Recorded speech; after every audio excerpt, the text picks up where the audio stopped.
میں بس یہ میرا سوال ہے کہ جنگ احد میں قرآن کی روح سے پیغمبر اسلام کو چھوڑنے کے بعد جو لوگ کافر ہو گئے تھے، میں اس سے بحث نہیں کرتا کون کون پیغمبر کو چھوڑ کے گئے تھے، اس لیے کہ پیغمبر نے یہ مسئلہ ہی نہیں چھوڑا۔ پیغمبر اسلام نے تو یہ کہا نا کہ یا علی جب سب چلے گئے تھے۔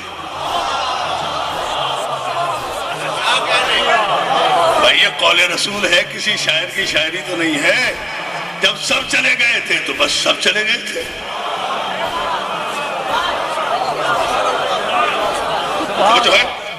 توجہ ہے جملے پر جان محترم۔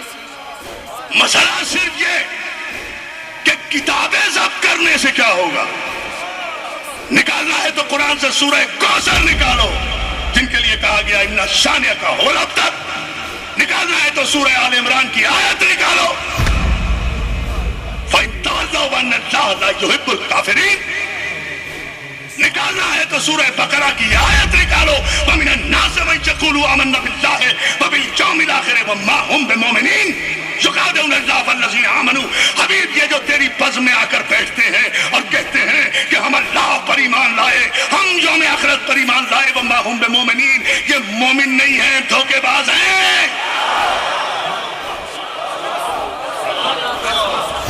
نکالنا ہے تو قرآن کی سورہ حجر کی یہ آیت نکالو یا ایھا الذین آمنوا لا ترفعوا اصواتکم فوق صوت النبی۔ خبردار، ایک کلمہ پڑھنے والوں نبی کے سامنے بلند آواز سے گفتگو مت کرو۔